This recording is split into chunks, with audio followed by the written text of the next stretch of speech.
ఉండ కొడుకు కోడలతోటి సంతోషంగా ఉండాలి అంటే పెద్దలు తప్పకుండా గుర్తించుకోవాల్సిన కొన్ని విషయాలండి.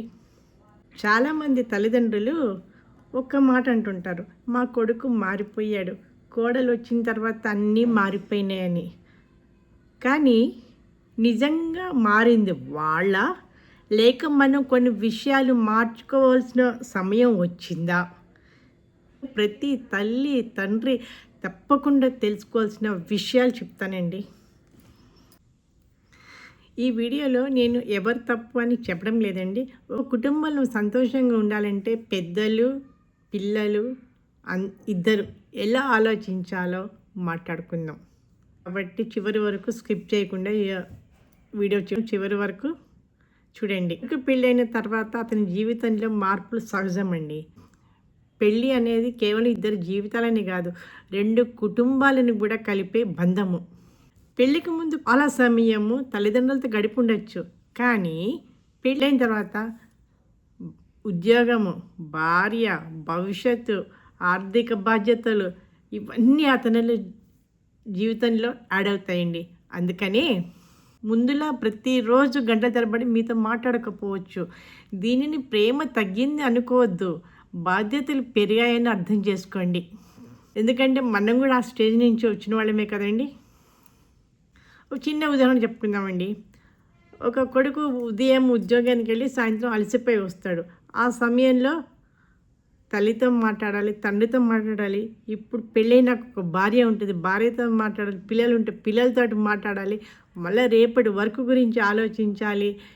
అతనికి కూడా ఉంటుంది, ప్రతిరోజు ఇంత టైం అందరితో స్పెండ్ చేసి సంతోషంగా ఉండాలనుకుంటాడు. కానీ కొన్నిసార్లు పని ఒత్తిడి వల్ల అది సాధ్యం కాదు.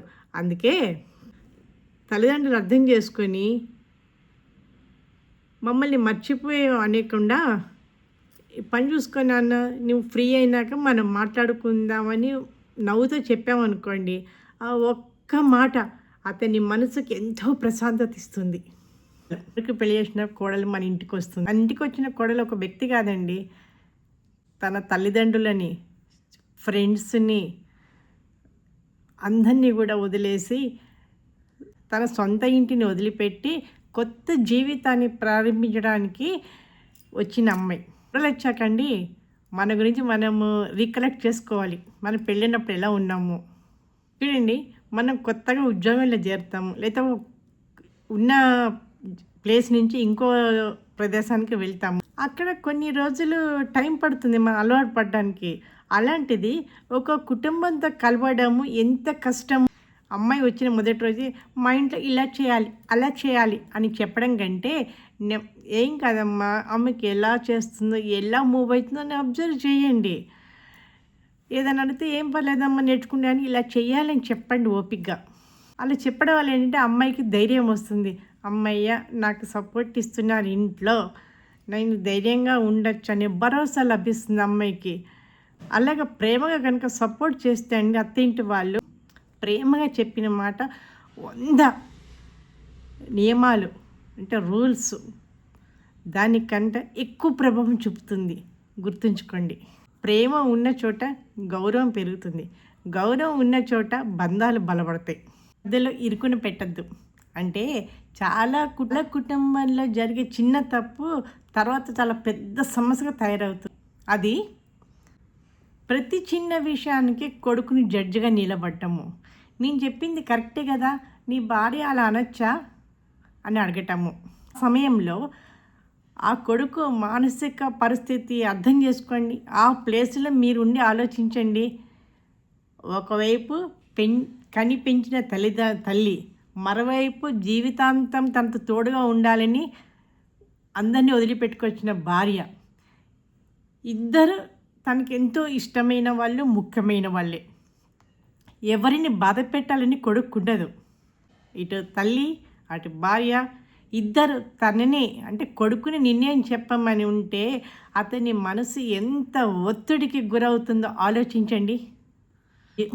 జీవితం అన్నాక సమస్యలు వస్తుంటాయి, కానీ కోపంగా మాట్లాడకుండా శాంతంగా మాట్లాడండి. సమస్యలండి వచ్చినప్పుడు మనం టీ తాగుతానో, కాఫీ తాగుతానో, లేకపోతే టీవీ చూస్తున్న కూర్చొని మాట్లాడుకుంటే 5 నిమిషాల పరిష్కారం అయితే, అదే కోపంతో మాట్లాడుకుంటే ఆ 5 నిమిషాలు తేలిపోయే విషయం 5 సంవత్సరాలైనా అది అయిపోదు, దూరం పెంచుతుంది.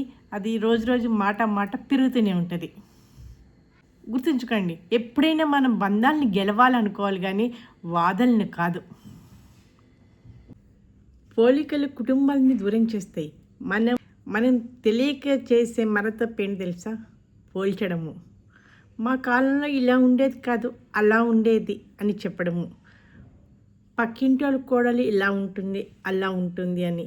మా బంధువుల కొడుకు ప్రతిరోజు అమ్మ 4 గంటల సేపు గంటల తరబడి మాట్లాడతాడట. ఇలాంటి మాటలు ఎవరికైనా బాధ కలిగిస్తుందండి.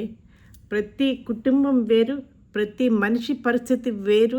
ఈ రోజుల్లో ఉద్యోగ ఒత్తిడి, ప్రయాణము, ఆర్థిక బాధ్యతలు, పిల్లల చదువులు ఇవన్నీ కలిసి జీవితాన్ని చాలా బిజీగా మార్చేశాయి.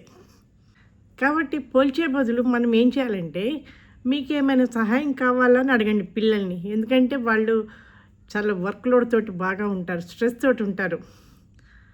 ఆ ఒక్క ప్రశ్న బంధాన్ని మరింత దగ్గర చేస్తుంది.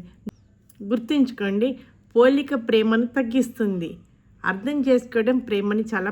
తల్లిదండ్రులు చిన్న పొరపాటు చేస్తారండి. ఏంటంటే కొడుకు కోడలు బిడ్డ అల్లుడు పిల్లలతోటి లోకము, దాంట్లో చాలా సంతోషం ఉందనుకుంటారు. కరెక్ట్, 100% కరెక్ట్, సంతోషం ఉంటుంది. కానీ ఇంకొక ముఖ్యమైనది కూడా ఉంది. అది ఏంటంటే మీ ఆరోగ్యం ఎలా ఉంది. అనుకున్న పని ఏదైనా మిగిలిపోయిందంటే దాని చిన్న కోరిక మిగిలిపోయిందా దానికి ప్రయత్నం చేయండి. ఉదయం కాసేపు నడవండి, మంచి పుస్తకాలు చదవండి, ఆధ్యాత్మిక కార్యక్రమాల్లో పాల్గొనండి, పాత స్నేహితులతో మాట్లాడండి. ఈ విధంగా మీ జీవితాన్ని మీరు ఆనందంగా గడిపితే ఆ ఆనందము మీ కుటుంబంలో కూడా కనిపిస్తుందండి. ఒక్కటి గుర్తుపెట్టుకోండి, సంతోషంగా ఉన్న తల్లిదండ్రులు కుటుంబానికి పెద్ద ఆశీర్వాదం. కొంతమంది అండి ప్రేమను ఎప్పుడు మనసులో పెట్టుకుంటారు, కానీ అలా పెట్టుకోవద్దు. మాటల్లో వ్యక్తీకరించాలి మన ప్రేమని వాళ్ళ మీద. అప్పుడే వాళ్ళకి తెలుస్తుంది మనకి ప్రేమ ఉందని. వ్యక్తీకరించకపోతే ఎలా తెలుస్తుంది?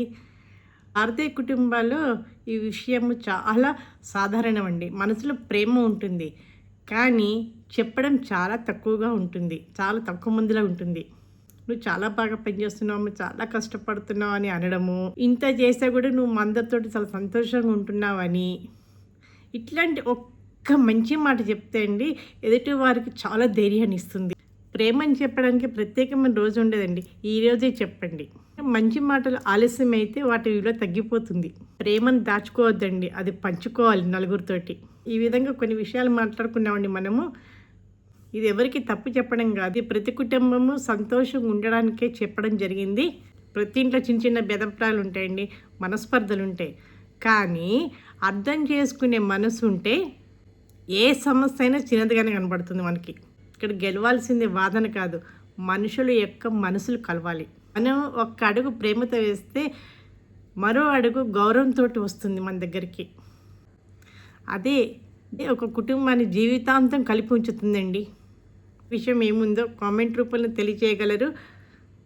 ఈ వీడియో మీకు ఉపయోగపడింది అనిపిస్తే మీ కుటుంబ సభ్యులకు, స్నేహితులకు ఈ వీడియోని షేర్ చేయండి, అలాగే లైక్ కూడా చేయండి. ఇలాంటి జీవితానికి ఉపయోగపడే వీడియోల కోసము మా ఛానల్ని సబ్స్క్రైబ్ చేయండి, బెల్ ఐకాన్ని కూడా ప్రెస్ చేయండి. ధన్యవాదములు. మరో మంచి వీడియోతోటి కలుద్దాం. నమస్కారం.